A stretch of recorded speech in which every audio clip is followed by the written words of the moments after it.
അസ്സലാമു അലൈക്കും വറഹ്മത്തുള്ളാഹി വബറകാതുഹു.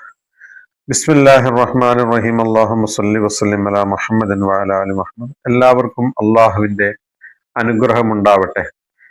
ഫിഖ്ഹ് ക്ലാസിന്റെ 10ാമത്തെ ക്ലാസ് ആണ്. ഇന്ന് മയ്യിത്ത് നിസ്കാരത്തിനെ സംബന്ധിച്ചാണ് പറയാൻ പോകുന്നത്. മയ്യിത്ത് നിസ്കരിക്കുക എന്നുള്ളത് സാമൂഹികമായ ഫർളാണ്. ഒരു മഹല്ലിൽ ഒരാൾ നിസ്കരിച്ചാൽ എല്ലാവരും കുറ്റത്തിൽ നിന്ന് ഒഴിവാകും. ആരും നിസ്കരിച്ചിട്ടില്ലെങ്കിൽ എല്ലാവരും കുറ്റക്കാരാകും. മയ്യിത്ത് നിസ്കരിക്കണമെങ്കിൽ മയ്യിത്ത് കുളിപ്പിക്കണം, കഫൻ ചെയ്യുക. ഇതൊക്കെ കഴിഞ്ഞ ക്ലാസ്സിൽ നാം പറഞ്ഞു. മയ്യിത്ത് നിസ്കാരത്തിന് മറ്റ് പല നിസ്കാരങ്ങളെ പോലെ തന്നെ ജമാഅത്ത് സുന്നത്തുണ്ട്. ജമാഅത്ത് സുന്നത്തുണ്ടാകുമ്പോൾ ഇമാമ് നിൽക്കേണ്ടത് ആര് എന്നുള്ള ചർച്ച വരും.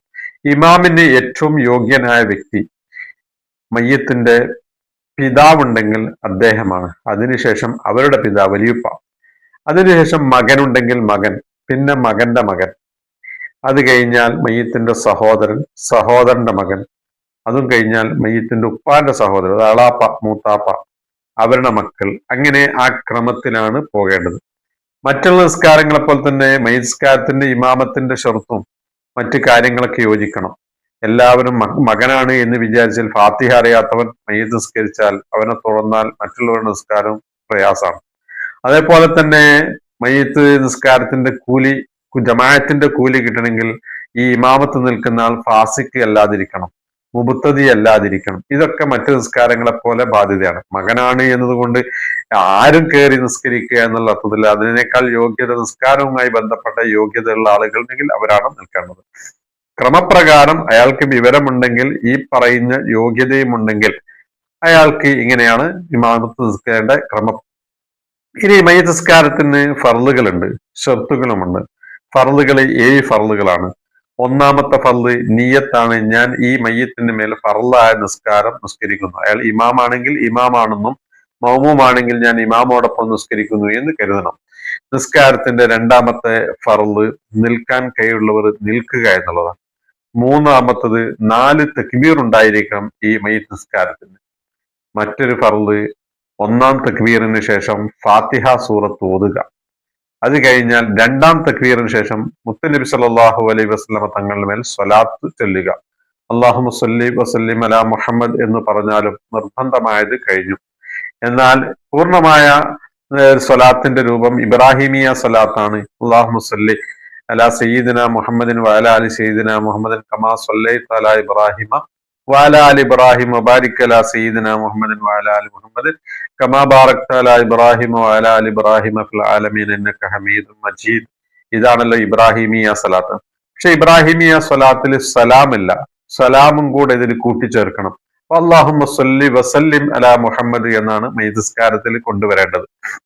എന്നാൽ സാധാരണ അത്തഹിയാത്ത് ഓതുമ്പോൾ അവിടെ സലാം കൂട്ടേണ്ടതില്ല. കാരണം അത്തഹിയാത്തിൽ സലാമുണ്ട്, അസ്സലാമു അലൈനാ വഅലാ ഇബാദില്ലാഹി സ്വാലിഹീൻ, സലാമു അലൈക അയ്യുഹൻ നബി എന്നുള്ള സലാം അവിടെ ഉള്ളത് കൊണ്ട് ഇബ്രാഹിമിയ സ്വലാത്ത് മറ്റു അത്തഹിയാത്തിൽ ഓതുമ്പോൾ സലാം കൂട്ടേണ്ടതില്ല, മയ്യിത്ത് നിസ്കാരത്തിൽ കൂട്ടുകയാണ് വേണ്ടത്. ഇനി 2-ാം തക്ബീറിന് ശേഷം സ്വലാത്ത് കഴിഞ്ഞാൽ 3-ാം തക്ബീറാണ്. 3-ാം തക്ബീറിന് ശേഷം മയ്യിത്തിന് വേണ്ടി പ്രാർത്ഥിക്കുക. മയ്യിത്ത് നിസ്കാരത്തിന്റെ പ്രഥമമായ കാര്യം എല്ലാവരും കൂടെ ഈ മയ്യിത്തിന് വേണ്ടി ഷഫാഅത്ത് റെക്കമെൻഡ് ചെയ്യുക അള്ളാഹുവിന്റെ അടുക്കൽ എന്നാണ്. അതിങ്ങനെയാണ് പല പ്രാർത്ഥന, അല്ലാഹുമ്മ ഗ്ഫിർ ലഹു വറഹംഹു എന്ന് പറഞ്ഞാലും നിർബന്ധം വേണ്ടി പൂർണ്ണമായ പ്രാർത്ഥന വ്യത്യസ്തമായ വഴിയിലൂടെ വ്യത്യസ്തമായ രൂപത്തിൽ ഹദീസുകളിൽ വന്നിട്ടുണ്ട്. ഹദീസിൽ വന്ന പ്രാർത്ഥനയാണ് ഏറ്റവും നല്ലത്.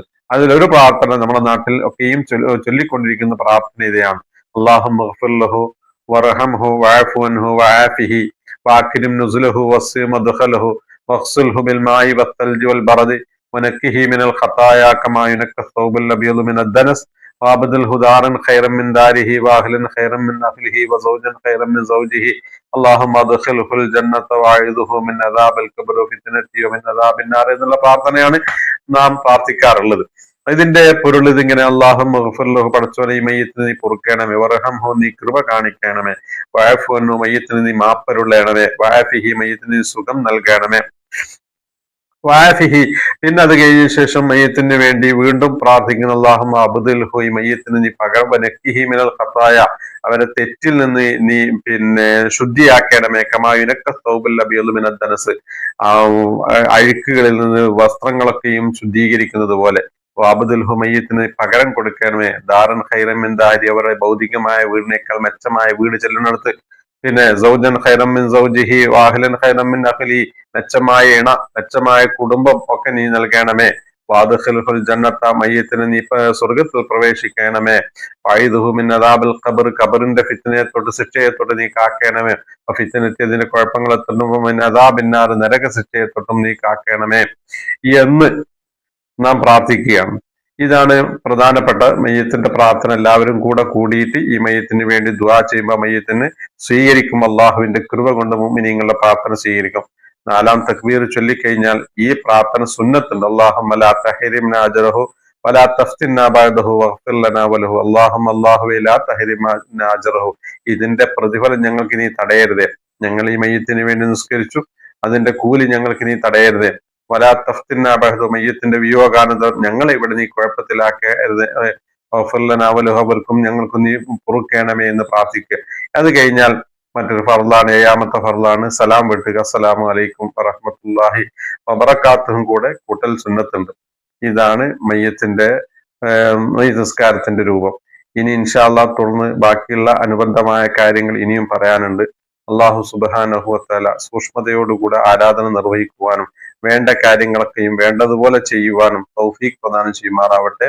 വാഖിറു ദഅവാനാ അൽഹംദുലില്ലാഹി റബ്ബിൽ ആലമീൻ. അസ്സലാമു അലൈക്കും വറഹ്മത്തുള്ളാഹി വബറകാതുഹു.